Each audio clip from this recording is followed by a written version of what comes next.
salaamaaleykum internet enquête 221 dal leen ak jàmm baaxoo niñ koy defee saa su ne fas yéene nag waxtaanee lu am solo waaye tamit taxaw ci li nga xam ne mooy actualité habitude bi ñu koy def même bu dee dañuy tënku ci distanciation sociale bu ministère de la santé soxal ci askan wi ngir coronavirus bañ a am yoon ci li nga xam ne mooy contamination yi surtout ñun ñu ngi ci enquête 221 dalal ci ki nga xamante ne moom moo di Abdel Ben Talib Sow en tout cas ndax man tur bu ma neex woo ko bu ma neexee sax ne benn en tout cas mais tey dañ koy jox cër ju mu yàllool it même bu fekkee c'est un grand ami tamit am na poste de responsabilité bu am solo ci biir FRAPP France Dégage waaye tamit nekk ci ñi nga xamante ne ni ñoom ñooy jiite ci collectif bu yaatu bi di ñoo lonk ñoo bañ ka aar lu ñu bokk ak lu mu mën a doon de toute façon mu ngi ci liggéey lu am solo en tant que jeune ñu bàyyi ko mu nuyoog internet enquête 221 yi benn nuyu nañ la. fay naa la Biba maa ngi lay sant bu baax ci invitation bi di ñaanal Sénégal jàmm di nuyu mbokk internet yi surtout yi suivre enquête 221 liggéey bi am na solo lool xam nga réseaux sociaux yi léegi dañoo am solo trop par rapport ak fonctionnement démocratie ndax lu doon jaar ci yenn plateforme yi ñu koy téye fi nekk ni réseaux sociaux yi nekk ni loo xam ne c'est pas contrôlable te nit ñi ñu ngi dem à la source de l'information te yenn sites yu mel ni enquête 221 dañuy permettre nit ñi mën a jot ci information bi ci à la source ak ni mu waree. Macha Allah merci beaucoup en tout cas ci clin d'œil bi nga def enquête mais tey bëgg naa aussi tamit ñu waxtaanee tuuti li nga xam ni moom moo jëm ci actualité bokk ci littoral puisque actualité oblige ndax dafa nekk li nga xamante ne ni dafa soxal en tout cas domaine public naturel comme on a l'habitude de dire tamit ñu gis ni ci corniche bi actuellement ci wax boobu yëpp ñu ngi ciy liggéey démb ñu ngi doon wax Far Mamel tey jii nii mën nañoo wax Dingiraay Sindia en tout cas Kindia Bour Grec ñëpp ba ci Cap Skirring ñu ngi dund lu nu mel liggéey bi bari na chaque fois ñu ngi leen di xaar ci yenn yi même bu fekkee dañuy sukkandiku ci article 19 bu nga xamante ne ni mu ngi wax ni dañ mën nañ ko déclasser à tout moment vous ne pensez pas que dañuy interpeller directement le président de la République wala interpellation indirecte aussi. maanaam mbirum littoral ñun ñëpp nous sommes concernés parce que du littoral bi kese dañuy assister à une spoliation des terres fii ci Sénégal. nekkul Dakar kese région yi sax ci la bokk ndax da ngay gis benn entreprise étrangère boo xam ne dafay ñëw ñu jox ko suuf soo xam ne am na ñeneen ñu ko moom wala boog nee nañ yàgg nañ ci te xëy na peut-être régulariser wuñu waaye ci lañ sañu maam ci lañ dëkkoon xam nga Sénégal dafa bëri problème yooyu noonu. gis nga suuf soo demee ci droit des biens da ngay xam ne suuf dafa am solo ci ñun africain par exemple ñun suuf ay biens communs lañ si ñun. nekkul loo xam ne dañ ko daan jaay di ko séddee loolu par rapport ak histoire la. waaye dañoo dem ba jëmm jamono ak colonialisme ñëw yenn mbir yi nii ñu commencé dagg suuf yi di ko jaay di jox ñii di jox ñale di am ay complicité ak yenn dignitaires yi pour mën a jaay yenn suuf yi wala di may ñoo xam ne ay responsable politique leen. li ci mënti am mooy tey jii même Dakar sooy jënd terrain sax sa xel du dal.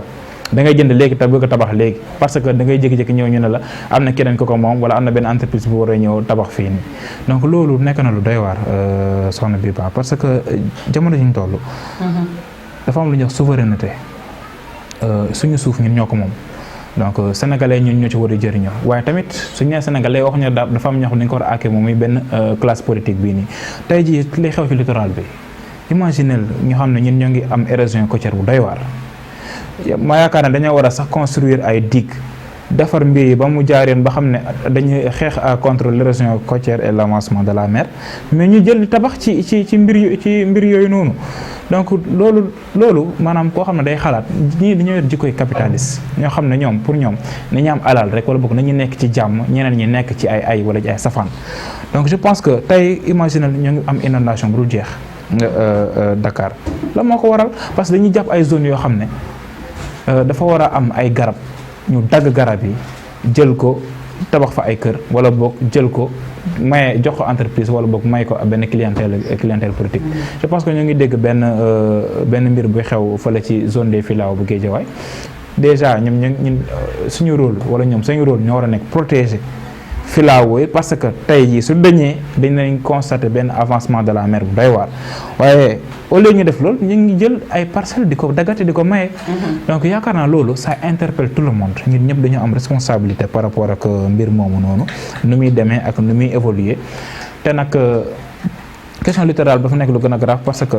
avancement de la mer moom fu mu am yaakaar naa nit ñëpp war nañoo tiit parce que kat ci presqu'île leen nekk te géej gi daanaka suñu xol la nekk te am na foo xam ne suñ fa tabaxee wala boog ñu jël ko di ko confisquer ba xam ne nit ñi dootuñu amati accès foofu noonu yaakaar naa dina am indi safaan ci dëkk bi. exactement balaa sax ñu wax littoral mooy ñu dugg un peu ci avancement de la zone bi ngay wax. ndax gis nañu Langue de Barbarie au niveau de Saint-Louis noonu la demee daanaka ñu bëri génn nañ ko ci côté am bi ci ginnaaw également perte nañ ñu bëri li nga xamante ne moo ci nekk benn côté est-ce que ñi nga xamante ne ñoom ñooy suñuy autorité bu fekkee dañ leen interpeller directement. est-ce que amuñu ci part de responsabilité tout en sachant que affaire yi nit du ñëw rek daal di tabax wala bëgg di waaj tabax te amul ko ko jaay. xam nga allah kulli aal dëkk bi lu fi mënti xew mu baax mu bon le premier responsable c'est le président de la République muy Macky Sall moom on présume que c'est l'homme le plus informé du pays xam na lu xew lan lañ war a def ak lu ñu warul def. moom ci boppam dafa war a jël ay ndogal yoo xam ne daf ñuy permettre ñu mën a yegg ci yenn mbir yi ba population bi nar a xeex ak yenn personnes yi parce que dañuy spolier sañu terre wala boog dañuy yàq sañu littoral. tey jii li xew Phare des Mamelles. exactement mais lu gën a doy waar loolu amul ndax tey jamono jiit ñoom imaginer nga ñëw ba ci Phare des Mamelles foofu sax nan la xel xalaatee ñu war fa mën a tabax dara. ba pare nag ñuy risquer sax di réveiller volcan boo xam ne mu ngi nelaw depuis Mathusalem donc loolu yaakaar naa c'est pas sérieux war nañ jël ay ndogal te ñëpp ñu siy xeex ñun ñëpp dañ ci war a jóg jàppale képp ko siy xeex parce que kat kenn du jóg ku mel ne Barthélémy Dias ñëw du yuuxu naan ñii kat ñoo ngi yàq mbir yi après ñun ñu toog si taan loolu warul mën a nekk tefes bi suñu tefes la dañ ci war am accès di ci sangu Phare des Mamelles ak yenn sites yu mel noonu dañuy war a protéger parce que protéger leen mooy protéger suñu environnement mooy protéger suñu dundin ndax kat dañoo bokk ci écosystème boo xam ne dañ ko préserver. Comment récupérer ou matérialiser en tout cas li nga wax ni d'abord président ordonné à ce que bépp construction bu am ci littoral bi mais ñu arrêté ko wala boog construction en principe sax ce sont des constructions illégales mais ñu topp yoon ñoo xam ne ñoom ñoo def mbir yooyu noonu parce que dañoo jalgati yoon. ñu ñuy jalgatee yoon te xam ne ñoom ñoo koy joxe parce que bu fekkee Phare Mamelles dagguma la foofu da ngay gis ne ay libanais la ñuy wax libanais bi kan moo ko jox loolu noonu. Sénégalais bi benn xale bu góor a yam rek ci affaire bi. xam nga Sénégal dañ naan benn bopp la kenn mënu ko xar ñaar mais Sénégal du benn bopp de Sénégal dafa bëri ay bopp dafa am ñoo xam ne spécialement ñoom dañuy ñëw. li mu leen soxal mooy seen fauteuil fi ñu toog place bu ñu am ak seen portefeuille nan la ñuy def ba am xaalis dafa am ñoo xam ne dañoo mel noonu ñooñu nag dañoo jar a xeex ndax dañu suuxal suñu koom-koom dañu suuxal dëkk bi te émergence bi ñuy wax sax yaakaar naa ak ñoom rek dina tardé lool moo tax nag bu fekkee ils sont sérieux mooy les gouvernants nga xam ne ñoom ñoo ñuy jiite dañoo war a jël seen matukaay fexe ba mbir yooyu di xew ci littoral bi mbir yooyu di xew ci zone yooyu nga xam ne dañuy spolier suñu terre yëpp ñu fexe ba dakkal yooyu noonu su ko defee nit ñi kat mën a delluwaat ci suñu activité tranquillement est-ce que activité yi wala yëngu yi benn am na sens d'autant plus que gis nañu récemment 2014 benn kuréel bu jugoon muy SOS nuñ koy waxatee SOS littoral bu Atepa ba mu ci xeexee en 2014 teewul teeru bi mi ngi noonu ñu ngi tabax et tout ba def mur de la honte est-ce que jarati na dara.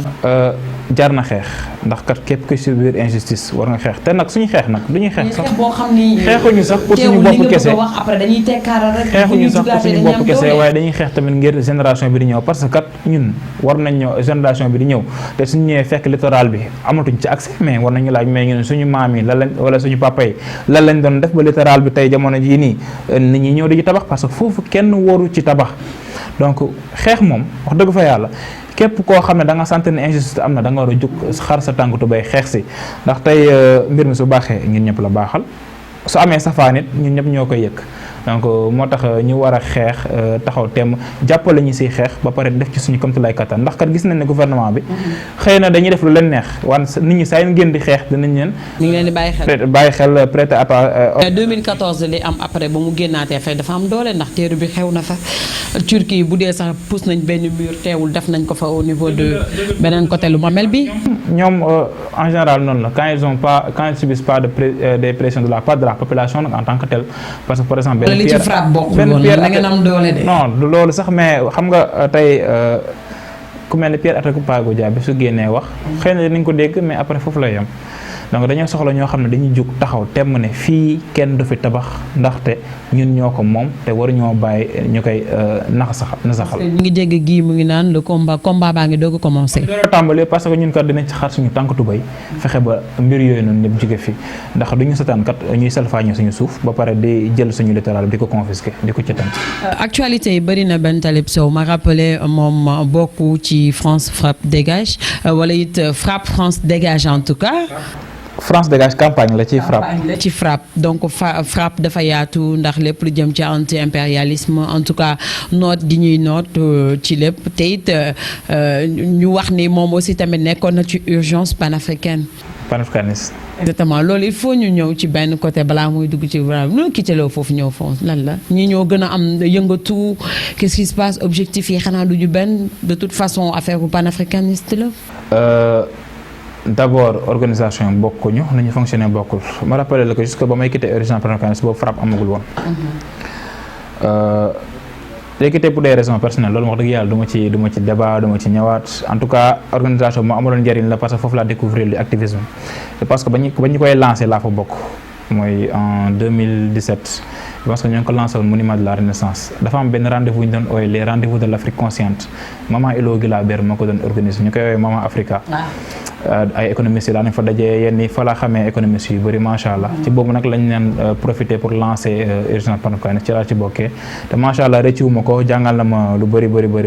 wante maa ngi feneen l'essentiel mooy na combat bi continuer rek. joxoon na Kémi Séba briquet bi mu taal xaalis bi. defal ñu procès boo xam ne ba tey yi mënul jeex. ñu ne la complice nga. waaw ba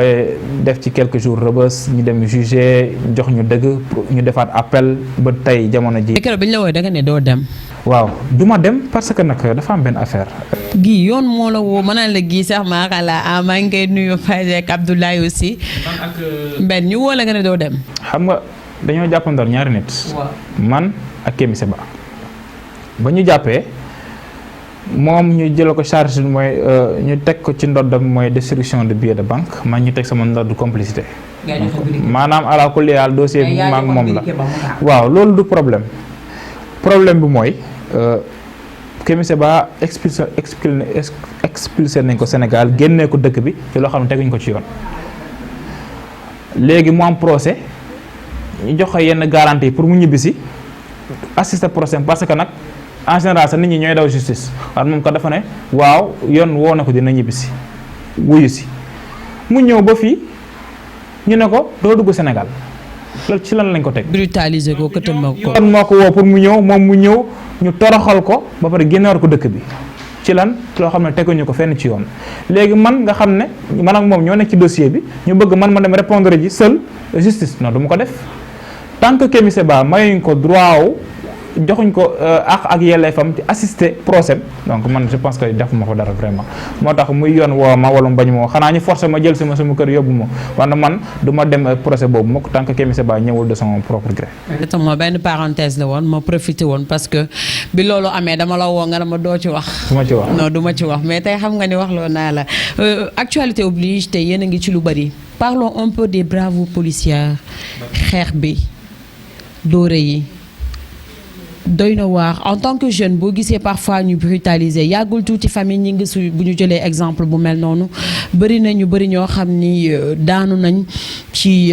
loxoy policiers yi moo xam dañoo ñàkk seen bakkan moo xam dañ leen tooñ ba pare yóbbu leen ci ndugg siin lu ci mën a am ñu ñëpp ay ndaw lañ pourquoi tant de méchanceté su ma ko mënee tuddee noonu pourquoi yenn gëtamu yi ñuy def ci ndaw ñi. Seck Ndiaye Pape Sarr Abdoulaye Timéra ak ñeneen ñoo xam ne mënuma leen fàtte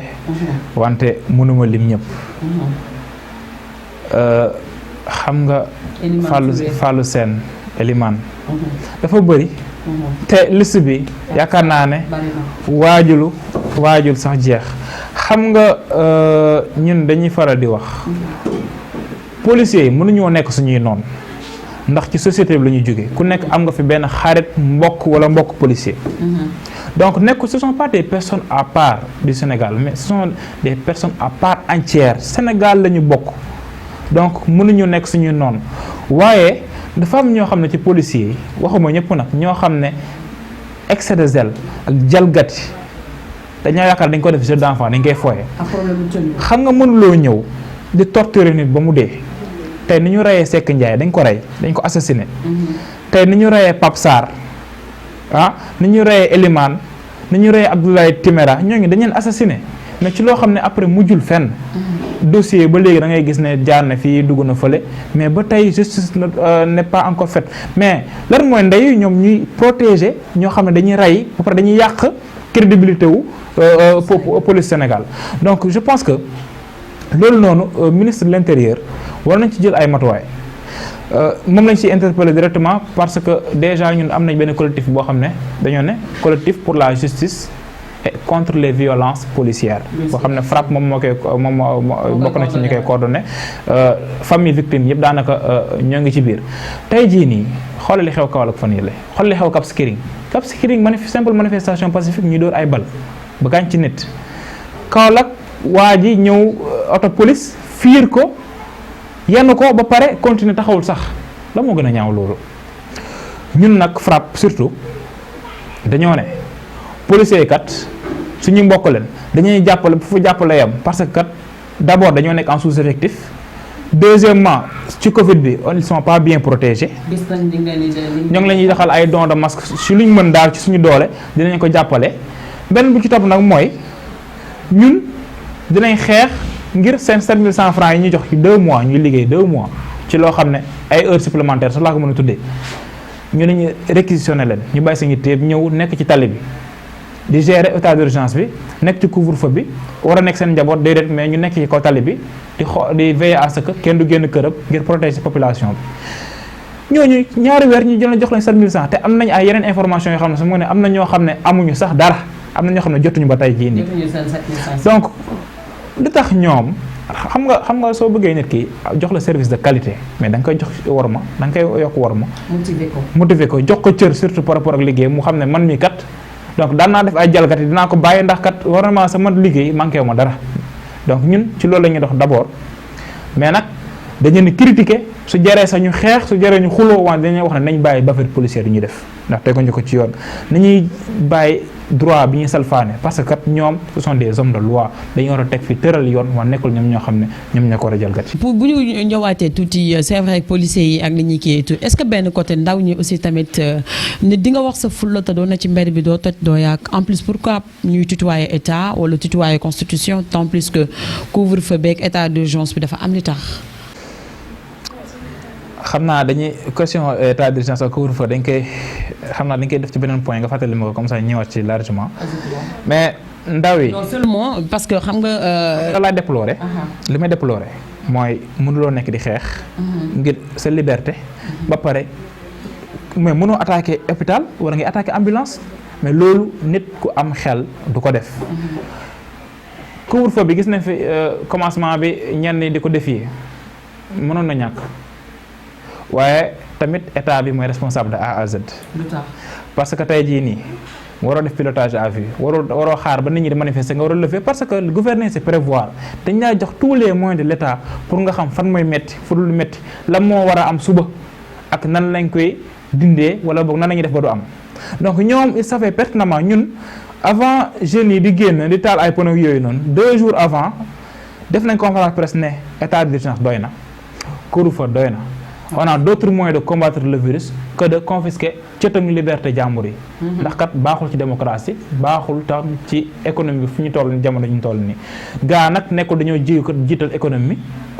jiital économie ci kanamu santé waaye jamono ñu toll nii muy état d'urgence muy couvre-feu amul benn njëriñ lu dul tere nit ñi manifester kese nag ba pare jox plus de pouvoir à ce gouvernement ou bien au président de la République. ala kulli haal ñun mënuñoo rafetlu yenn violence yi nii waaye tamit ku nekk ak ni ngay exprimer sa colère. ay sénégalais ñun ñëpp ku nekk da nga am ni ngay fonctionner donc am na ñoo xam ne dañuy saaga am na ñoo xam ne dañuy yàq am na ñoo xam ne it dañuy kaas sañu droit jaarale ko ci yoon yaakaar naa mooy suñu organisation yi ni ñu koy defee macha allah war nañ copier ci noonu. ñu des tuuti ci peut-être xokkatal ak métitat yi pourquoi ñun suñuy force de l'ordre savoir police lu mu mën a doon en tout cas gendarmerie pourquoi terme bi du rafet il faut ñu yuuxu il faut ñu gëtamu il faut ñu xërtal. parce que on se rappelle gis nañu tamit sortie bi ngeen ci def famille ñing ak ni mu fa demee et tout dugg ci biir kër dóor. kenn du nangu ñu dóor sa ya papa ci sa kanam. ju ñaaw loolu te xam nga ñun ñëpp dañuy dugg ci police xëy na seen formation moom mel noonu. lu doy waar nag ndax kat policier yow man fàttalikoo ma fi ma duggee police bon xanaa xëy na ba ma gënee nekk activiste ak mbir yooyu noonu gën a am ak ñoom ay relation wante ci jamono bu normal fàttalikoo ma fi may duggee police ñu lay traité di la accueillir nu mu waree. dañ lay ñàkkal kersa duñ la faale. ñàkkal kersa ñàngal bu dugg fii. demal toog fële maanaam comme si que ñoom leur vie se résume à donner des ordres wala boog di wax nit yi wala boog nga dem manifestation ñu naan tu es un minable wala boog dama la humilier mais wax yooyu nan nga ko mën a waxee nit donc loolu nag jànguñ ko ci mbedd bi fi ñuy dem fa defee formation nañ ko jàngee. parce que xam nga nag ñëpp mais ñëpp mënuñu bokk jikko ñëpp mënuñoo bokk jikko ma ne yenn termes yi jàngee ko ci mbedd bi. je pense que dañ koy jàngee fa ñu doon defee formation moo tax nag ñu war a xoolaat nan la ñuy former te nag y a des policiers des gendarmes honorables ñoo xam ne ils font très bien leur boulot. mais nag wax dëgg fa yàlla nag ñu si bëri li ñu war a doxalee wuñ noonu. Ben peut-être ci biir aar lu ñu bokk nga bokk ci ñu ci ne ndax am na yenn mbir yoo xam ne xëy na sa parenthèse yaa ngi ne doo ci ñëw ci yenn yi ñu la dénkoon. jëm ci en tout cas ay plainte wala it yenn yooyu yóbbu ci 3 vous n'êtes pas en mesure d'agir seen yoon nekku ci lañ leen wax. du yéen a war a wax. non par rapport ak FRAPP xëy na déposé woon na 3 lettres Cour suprême 3 ay recours quoi 3 yëpp dañ ko dindi dañ ko rejeté pour benn ay yenn yi pour défaut d'intérêt à agir yenn nii mooy absence de forme je pense non pas absence de forme mais mbir yi moo weesu quoi benn bi mooy je pense que benn bi mooy magasin Auchan yi parce que ci réglementation bi Auchan magasin grande surface dafa war a sori de 1 kilomètre à la ronde marché. Sinon day rey suñu commerce de proximité waaye loolu Auchan respecté wu ko Carrefour respecté wu ko ak ñeneen ñu ngi mel ñu déposé suñu lettre suñu dénonciation wala boog recours Cour suprême mu rejeté ko pour défaut d'intérêt à agir maanaam ñun amuñu droit agir kaas loolu noonu ba ñu dindi ko maanaam ñun amuñu droit faire bon nekkul ñun c'est pas à nous de faire respecter la loi mais amuñu droit wax ci ba ñu respecter loi donc yaakaar naa loolu doy waar la xam naa ne war nañu wax dans le fond mais dans la forme moom loolu la ñuy wax ak yeneen yu ni mel lu ci leer ba leer mooy je pense que ñun on fait confiance à notre justice moo tax ñuy dekk di déposer ay lettres ay kii devant la justice parce que ñu fàttali ko bu baax aar nu bokk déposer nañ plainte ci table procureur su ma juumul mais tamit déposé woon nañ FRAPP déposé woon na benn lettre fële ca CREI yi pour enrichissement illicite mais ba tey jii nii kenn xamul. enrichissement illicite laal cour de conseil économique social environnemental. waaw conseil économique social environnemental aussi fan yi déposé nañ plainte devant sur la table du procureur pour wax ne ko déjà décret bu ñu jël c'est illégal mooy honorariat boobu noonu. ba pare li tax sax ñu boobu nag sax lettre boobu sax ñoo ko envoyé CSE mais tax li tax ñu déposé effectivement plainte ci table procureur parce que dafa am ñoo xam ne ñooñu la ñuy wooyee cellule communication présidence décret génn ci réseaux sociaux yi ñoom ñu génn démentir décret bi te décret bi c'est authentique loolu kenn mënu ko naatable léegi ñoom en tant que cellule communication présidence décret nga xam ne ni mu amee doole nan la ko ñoom mën a ñu démentir ko tout simplement parce que dañoo gis ne réseaux sociaux yi nit ñi ñoo ngi commencé mer parce que décret bi ñu jël xam nañ ne tegoon ko ci yoon ñu teg ci ay fan numéro spécial journal officiel génn wax ci mbir boobu noonu ne effectivement décret bi am na cité ko en référence par rapport ak application décret bi nan nañ ko war a defee donc ñun ñu déposé lépp ñun ne ñii ni dañuy yëpp parce que déjà lu toll ni institution lu toll ni décret bu président signé ñoom ñu ñëw ñu ne décret bi du noonu du dëgg donc loolu day viser à ce que day détruire suñu crédibilité institution yi parce que présidence de la république seen cellule communication dafa am solo ci réew mi parce que mooy wax lu président di def ak lu mu dul def fan lay dem ak fu mu dul dem ñoom présidence nan la ñuy génnee yenn information yi foofu lay jaar donc ñooñu dañoo war a jox cër askan wi mais pas ñu nekk di jouer suñu xel yi ping pong wala yooyo di fexe ba di jaxase xelu réew mi parce que loolu mën a indi trouble à l'ordre public. Imagine tey jii benn décret génn nit ñi di kaas naan lii ndax ñu génnee ko c'est le président génn na loolu dëgg mais am na ñaari parti sénégalais yoo xam dañu confronté wu ñii naan dëgg la ñii naan du dëgg mais loolu ça nuit à l'ordre public de ce pays. ci jamono ji nga xam ne Sénégal ñu ngi ci situation bu metti somme bi xaalis bi facture bi fin du mois li ñuy percevoir. nit ñi waxal nañ ko seen bopp parce que tamit président mënul ñëw mën a ñëw on est en guerre ne ko nañ ko jox loi d'habilitation muy signé lu ko neex kenn du ko laaj dara jox ko plus de 1000 milliards ne ko distribuer ko comme ni mu la neexee ba pare. ne ñun on serre la ceinture parce que jamono ji ñu toll nii kenn liggéeyutoon situation économique pays bi mu ngi suux nit ñi ñoo ngi toog seen kër bañ a génn ndax ragal Covid bi mais ci loolu yëpp mu imposer état d'urgence ak couvre-feu nit ñi mënuñ génn loolu nga jël décret honoraria jël di fay 4 millions 500 benn nit boo xam ne deful dara jox ko oto jox ko 500 litres ba pare jox ko chauffeur ak garde du corps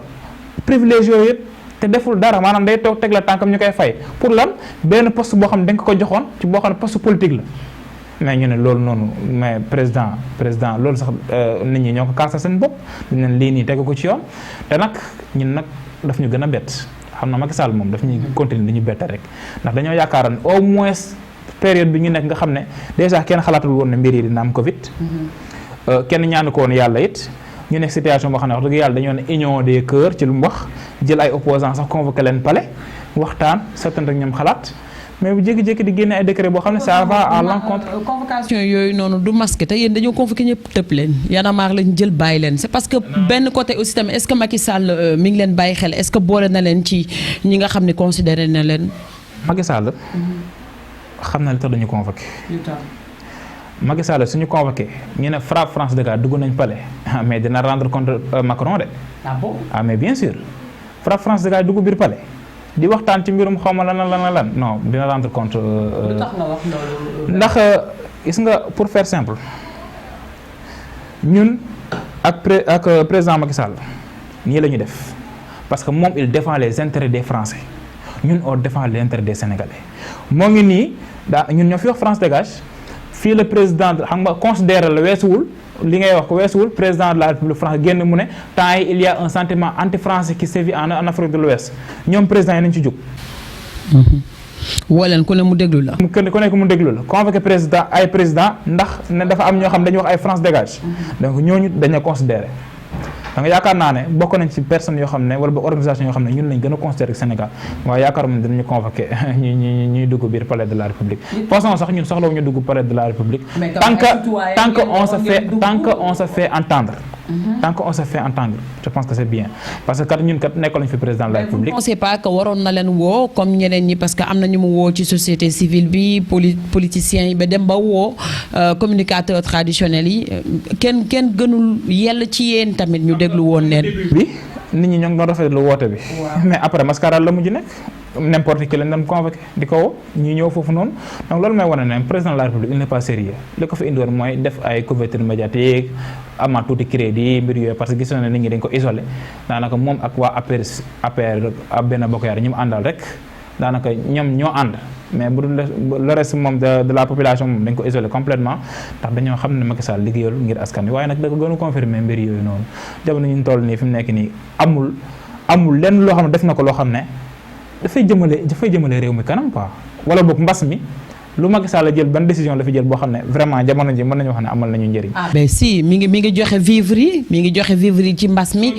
soo gisee ku jot vivre yi wala soo gisee ku gis ku jot vivre yi nga wax ma. parce que 160 dajale nañ 160 gox yoo xamante ne waroon nañu joxe commune war ci 332 yi def nañu xaaj de. homme de tenue bu ñu jox mbirum gestion des vivres damay fàttali nu mu tudd.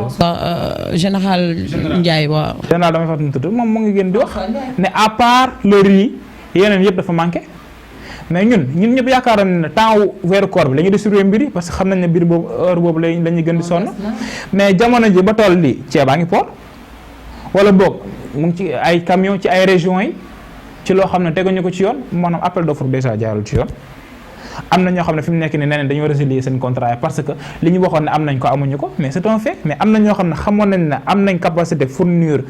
ceeb am nañ stock bi mais joxuñu leen ko. parce que ils ont fait du clientélisme politique. parce que kat ñu ànd ak ñoom kese la ñuy jox par exemple ku ci mel ni waa ji bu nekk Unacois jàpp damay fàttali ne àll Dieng sama jumo mais ñoo ngi ko jox marché boo xam ne moom xam na ne amul stock bi. parce que tout simplement il défend les intérêts de l'État parce que temps Auchan dégage. ba ko commerçant di yuuxu. ñun ba ñuy yuuxu Auchan dégage benn commerçant génnul lijjanti wuñ ñu sax xam naa dañ naan ñi dañoo dof. mais bañ commencé sentir affaire yi Sénégal nag moo mel noonu bañ commencé sentir affaire yi mbir mi ñu ñoom kat ñoo ngi commencé impacté mais ci lañ commencé ñëw créer collectif génne xaalis bëri def tournée nationale. jour ba ñuy def manifestation la àlla jot téléphone président de la république moo ko woo en pleine manifestation ne ko mu ñëw palais après ci la manifestation bu fexe ba mu tas fexe ba ñun jot nañu parole te ñoo waroon mujjee wax te nag ba mu demee. mais après la moo ci topp dañoo ne àlla jox nañ ko xaw ma marché xaw ma ñaata tonne de sucre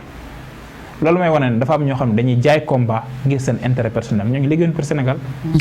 Ben da ngay bokk ci yenn activistes yi wax ni actuellement situation bi ñu toll le président Macky Sall dafay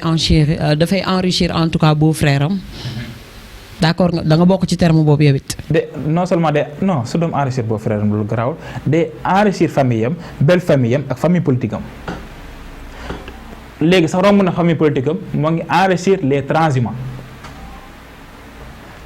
Macky Sall liggéeyal pour Sénégal liggéeyal pour sénégalais dama ne Macky Sall li ko ñor mooy portefeuille am ak fauteuil am comme ni mu intéressé yenn politiciens yi Sénégal ñun nag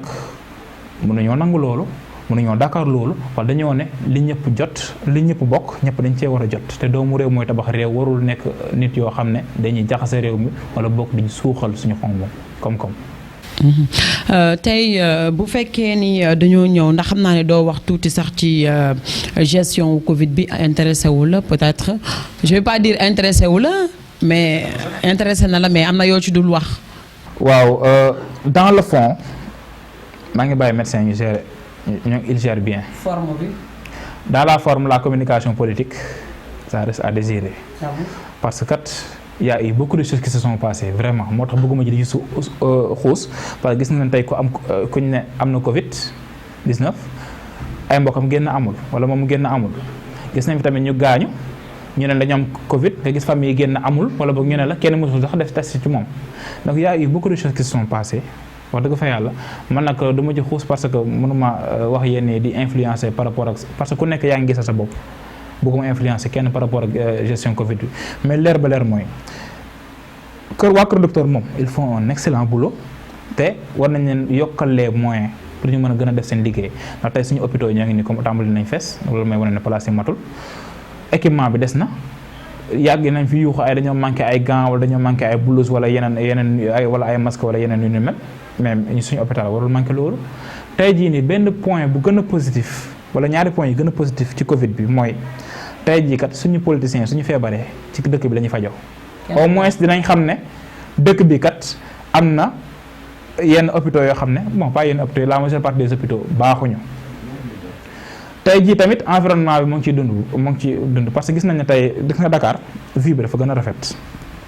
maanaam tey am na zone yoo xam ne soo taxawee di nga séen yenn bâtiment yoo xam ne bu njëkk daanoo ko séen xam nga ndax nit ñi ñoo ngi koy seetlu mais pollution bi dafa wàññeeku loolu nag daf ñu war a interpeller parce que tey jii ni Dakar y a beaucoup de voitures qui circulent yoo xam ne mais am nañ ay décennies di dem donc war nañ jóg ci mbir yooyu noonu fexe ba réduire pollution bi fexe ba tamit suñu hôpitaux yi ñu équipé ko comme ni mu waree macha allah wante ku ci mel ne ay professeur Seydi dañ koy sant di ko gërëm parce qu'il est franc. mais on dirait que dafa mel ni dañ ko rocc ci biir affaire yi. isolé c'est un fait réel parce que. c'est un gars qui dérange selon yow ni sa gis-gis. parce que moom nekkul dans les trucs politiques il dit les choses comme il se doit tel qu'il les pense parce que man suivre naa ko ba mu demee Guéréo mais li mu defal Guéréo noonu su fekkoon ne gars yi teel nañ ko def mais problème du am parce que ñu si bëri ñoo ngi foofu noonu xamuñu nan lañ war a comporter wala bokk. xamuñu ñaata lañ war a toog foofu ñaata jour lañ war a toog foofu noonu moo tax c'était important mu ñëw expliquer leen c'est important aussi sortie mi def parce que li muy wax dafa leer naññi gis nga su nekkutoon ay professeur moom Seydi ak docteur Bousso su nekkutoon ñooñu ba tey jii ne Sénégal abandonné na chloroquine topp France. waaw exactement OMS waxoon na fi baaxul à partir benn enquête bu yaatu bu The Lancet génne di médical. da nga yaakaar ni dañuy tënk ko ba tey ci réduction mondiale bi. xam nga OMS ONU ak ñooñu noonu ñëpp ay Bill Gates ñooñu seen bopp lañ fi nekk ils ont leur propre projet soo bëggee xam nit ki la mooy projet dina ma xool source de financement am ak kan moo koy financé donc bëgguma duggaat ci les affaires de théorie du complot mbir yooyu noonu xam naa ne c'est nit ñi tam ñu traité la ay complotiste ak yooyu noonu li ci leer ba leer mooy jamono ji ñu toll ñuy leeral rek parce que aussi tamit da nga wax chloroquine nga xam ne waxoon nañ duñ ko fi def ñu xëy na waat dañ koy def amul sens boo waxee doo def après nga xëyaat ne def leen jamono ji ñoom li lañ intéressé mooy trouver un vaccin laboratoire pharmaceutique yi ñoo ngi à une course rude pour trouver un vaccin parce que je pense que ñoom pour ñoom loolu moo fi nar a éradiquer coronavirus mais coronavirus mu ngi dem de coronavirus mu ngi dem. mu ngi dem génn Sénégal. mu ngi dem coronavirus mu ngi dem. parce que nan demee di xëy di wax nombre de cas positifs yi fi nekk cas grave yi aussi benn. xam nga mbir mi tey par exemple chloroquine mënoo ñëw ONU mu ne chloroquine dañ koy teggi parce que Lancet publié naa nangam sàngam jékki-jékki ne waat nañ ko ñoo ngi defaat kii essai clinique yi jékki-jékki waat ne baaxul jékki-jékki waat ne non affaire bi baax na maanaam ñoom ma li ma gëm mooy celui qui fait qui a des résultats docteur Raoult moom je pense que moom moo fi njëkk a wax mbirum chloroquine dafa efficace par rapport au traitement bi. je pense que même région bu mu nekk Marseille taux de kii Covid bi dafa wàcc na bu baax a baax ñun on l'utilise alhamdulilah docteur Bousso professeur Seydi nee nañu mbir mi c'est très efficace ñoo ngi koy associé ak plaquenil su ma juumul ak yeneen i mbir donc luy ndoy ñun ñu déglu OMS donc ñun je pense que. ñun sax nous avons des réalités yoo xam ne OMS xamu ko ñun on doit se baser sur ce qui est efficace pas sur ce que les autres disent je pense que loolu mooy développer parce que nous sommes un pays souverain donc am nañ ay mbir yoo xam ne moo ngi dox te OMS reconnaître ko. Un de vos frères est en prison actuellement même bu fekkee ni bokkoo leen en tout cas collectif mais quand même benn côté yéen a bokk li ngeen ni. collectif sax nag. ndax. nitu dëgg valeur. nitu dëgg des valeurs moo ngi bokk àll bokk moo ngi bokk noonu nag yaakaar naa ne ba pare sax ñoo ngi bokkoon frappe. France dégage. tey jii mu ngi biir prison après 4 opérations moins de 2 mois ci benn nit convalescence am kenn koo xamante ne nee nañu aussi tamit yaramam neexul diabète seulement la am ñu daal di ko génne ñu wax ni affaire njuuj njaaj phobie la nekk un poids de mesure sa justice yaa ngi koy gëm ba tey comme que nee nga yow da ngaa gëm sa justice. xam nga nee na damaa gëm sama justice wax ma ne dafa parfait. non seulement dafa parfait wul non seulement xam nga tamit foog nga jox au moins institution crédit bu ñu yellool waaw c'est le minimum de respect boo xam ne yoral nañ leen ko maanaam ne il y a une justice mais su ma amee lu mën a xarit damay dem porter plainte wante nag mën naa xam bu baax na firi mbir yi ne peut-être dina mujj fenn wala du mujj fenn suñu camarade Abdou Karim Gueye dafa génn wax ci live Facebook parce que dañoo convoqué woon imaamu ratib bu Léona Niassène. xalif bi dem aussi mu nekkoon lu ñëpp ñaawlu moom génn wax ci ba pare sax wax tamit ay paroles yoo xam ne tegul ci yoon. c'est déplacé quand même. am na lu mu wax lu déplacé wante le fond du message li mu wax dafa leer nañu nañu ubbi jàkkee jumaa yi yàgg na ko xeex mais bu ñu ko jàppee lendemain bi la ñu ubbi jàkkee jumaa yi tëj ko 3 mois ci lan. mais nee nañ ni mu waxee la daf ci boole saaga. loolu jar nañu tëj ko ñetti weer. xas ci homme de tenue commissaire beeg nee nañ. rafetluwuñ lu mu wax ci xaste yi gaa dafa am xëy na dafa am fu mu tolloon rafetluwuñ ko waaye loolu ça ne justifie pas ñu tëj ko 3 mois ferme teg ci nag moo ngi nekk nit koo xam ne wérul mais suñu leen defee comparaison ak Bouga Xaalis moom. déjà kuy Bouga Xaalis. su may Bouga Zeli. Bouga Xaalis. léegi moom ñoo ngi ko jàpp ci mbirum faux billet day suuxal réew faux billet moo gën a gaaw ci suuxal économie. 32 milliards de francs CFA ci lu mu mën a def Bouga Zeli ñu jàpp ko en flagrant délit ba pare muy jéem a corrompre aussi 10 millions agent yi ko jàppoon ñu jàpp ko tëj ko ñun ñëpp je pense que ñu si bëri ils avaient écrit waa ji dina génnaat ni ñu ko prévoir noonu la amee parce que ñu ne dafa jabet génnee nañu ko délinquant financier bu toll ni Bouga Zeli nan lañ ko mën a bàyyee muy génn di humer yéenewuñ kenn kaso mais kooku lu mu def ça met en péril des milliers et des milliers de vies des Sénégalais parce que kat ndóol lu mu mën a créer ci réew yaakaar naa ne guerre sax mënu koo créer ci réew parce que am na Sénégalais yu bëri yoo xam duñu lekk duñu naan ndax économie mu doxul mais soo dugalee foofu bii économie bu gën a suux nag ay nit dinañ dee par ta faute moo ngi mel ni la même chose avec le faux docteur là Amadou Samba. d'après bon wóoruma ndax génn na ndax dafa mel ne dañ ko transféré xaw ma sabi kattan amaguma lu ma ci leer am na suñu benn camarade bu ne génn na am na xëy na am na fu ñu ko teg fu leer waaye genre de personnes yooyu noonu nekkul ñoo xam ne dañ leen mais nag c'est pas ay récidiviste leen c'est pas la première fois muy am parce que Macky Sall gracié na fi Amadou Wuri li tax koo xam ne ay faux médicaments c'est tellement dangereux pour la santé des populations mais ñu gracier ko bañ ko laajee mu ne léegi ma wax ma signé mais président noonu ngay comporté woo la signature du président vaut 16 millions de vies ñun dañ ko délégué suñu souveraineté signature am daf ñuy engagé ñun ñëpp loo xam ne daf ñu teg tort moom muy signé pour loolu dañu gën a teg tort donc président de la République comme ni nga ko waxee il n'est pas sérieux et il ne travaille pas pour les Sénégalais pour man toujours il travaille pour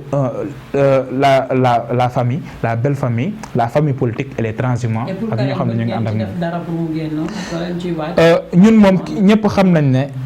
suñu camarade bu ñu mënta jàpp fu mu gestoo seen ñu Abdou Karim Gueye xam na loolu bu baax a baax te ñoo ngi koy taxaw ci nu ñu mëne ñoo ngi koy taxaw ci nu ñu mëne dañoo delkoon jamono boo xam ne jamonoy Covid la moo tax génn yi xawoon na dëgër waaye fan yii di ñëw danañ def ay mbir yoo xam ne ça va à l'encontre de sa libération premièrement second ñu dindi couvre-feu ak état d'urgence bi ñu jàpp ne amul benn impact positif par rapport ak avancée Covid bi wala par rapport ak suñu dundin amul benn impact positif li ci topp mooy ñu fexe ba li ñu war a jot ci ay vivres ni ñuy jot ko ci dem gën a gaawe ba pare tamit président doon la ñu suñu loi d'habilitation ndax fi mu nekk nii nag fi mu nekk nii lan la ñu deseel wala lan lañ ko deseel fi mu nekk nii ndax jox nañ ko ne ko signé la neex signé na lu ko neex jaxase dëkk bi jël ay marché gré à gré sax mooy problème Excelec boobu noonu ak Senelec. exactement jeexal naa benn sama dernière question bi ma lay laaj mooy objectif en tout cas seen collectif bi lan la fan ngeen bëgg a nekk actuellement parce que gis nañ seen i bougement bari na trop. en général parce que ñett ngeen boole benn bu nekk yéen a ngi ci. donc xam nga par exemple collectif Non Lank ak Aar Leen Bokk dañoo boole seen doole jamono yi ñoom ñaar rek léegi dañuy ànd li tax parce que dañoo jàpp ne suñu àndee ci ñu gën a am doole ñoo ngi xeex ngir askan wi mën a jot ci suñu ressource naturelle nu mu waree suñu courant bi ñu mën see jot nu mu waree te dañ ko yokk parce que nous savons qu'il y a des possibilités de réduire l'électricité au lieu de l'augmenter tey dañoo war a xeex ngir suñu démocratie bu ñuy cëtan ci loo xam teguñ ko ci yoon génnee ko muy état d'urgence bi muy couvre-feu bi dañoo jàpp ne Sénégal mën na am benn dundin bu gën a jaar yoon bu gën a mucc ayib li ñu dundi nii ndax jàpp nañ ne nous avons le potentiel xam nañu am na ay doomu réew yu compétent yu fi nekk xam nañu tamit li ñu bokk su si ñëpp jotee dëkk bi dina avancer ku ci mel ni FRAPP nga xam ne moom laay représenté wax na man maa yore seen recrutement ak déploiement ñoo ngi liggéey pour être présent dans les 45 départements du Sénégal. fan yi rek ñu jëm dinañ installer ay cellules yu bëri ci département yu nekk ci Sénégal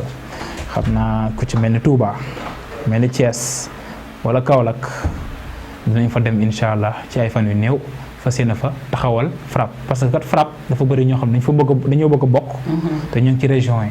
te kat comme que dañuy waxee doomu réew mooy tabax réew ku nekk nag doomu gox mooy tabax gox bu mu ne. donc nag gox bu nekk te nga war a am ñoo xam ne dañ koy xeexal parce que réalité yi bokkuñ par de département à département moo tax kat FRAPP mu ngi déployé wu dans les départements te incha allah fii ak ay weer rek dinañ matal 45 départements yépp fas yéene gën a dooleel xeex bi ndax xeex bi kat nekkul xuloo nekkul xeex sànnante xeer wala boog saagante du loolu xeex bi dañoo ne il y a toujours possibilité de faire mieux. ñii li ñuy def nii war nañ mën a def lu ko gën donc nañ ko def ñii di yàq suñu alal war nañ ko mën a bañ a yàq parce que kat suñ ko yàqee ñun ñooy perte donc dañoo ne dañu tànn ndax ndox pour ñëpp wala boisson pour quelques-uns ñu ne dañoo tànn pour ndox pour ñëpp tey jii nii lu ci mel ni Cap Skirring wala ñoo manqué ndox parce que kat mu ngi nekk station balnéaire boo xam ne wax dëgg fa yàlla man ku ma waxoon ne amul ndox du ma ko gëm de man bañ génnee na amul ndox damaa tiit donc ñooñu Sénégal war nañu weesu foo xam ne yenn dëkk yi wala boog dëkk yëpp sax duñu am ndox am nañ ay conduite yu mucc ayib nous avons le personnel compétent pour faire ce genre de choses donc nañu fexe ba incha allah ñu jëmmal wala boog dëggal suñu xeex ba Sénégal weesu fu mu nekk nii ndax yaakaar naa ne am nañ potentiel bi soxlawuñ jéggaani lenn lépp mu ngi fii donc nañu copier lu baax lu bon ñu dindi ko. macha allah ñun copier nañ lu baax ci yow jaajëfal nañ la bu baax a baax Ben Enquête 221 les remercier. di lay remercier waat ci invitation bi macha allah liggéey bi rafet na di ñaanal sénégalais ñu gaaw génn ci mbas mi ci nu mu gën a gaawee nit ñi delluwaat seen i yitte te ñu xeex ngi Sénégal jëm kanam. mi ngi noonu Abdoulaye Seck di Pape Laye ci intime yi ñu ngi koy remercier parce que moom moo ci dox toujours moo nekk ci communication collectif bi di FRAPP France Dégage en tout cas jàpp ci ban ci am Guy Marius Sagna également coucou Abdou Karim Gueye ñu ngi lay bàyyi xel bu baax a baax di la ñaanal suñu borom génnal la bu baax a baax di jaajëfal ñëpp ñi nga xamante ne ñu ngi doon teewlu ci Enquête 221 Mortale Kébé moo nekkoon ci caméra bi réalisation bi surtout ak Ndeye Khady ñu ngi koy jaajëfal bu baax a baax ak Biba tey dafa assister également remercier Aminata Paye ci liggéey bi ci nit beeg yëpp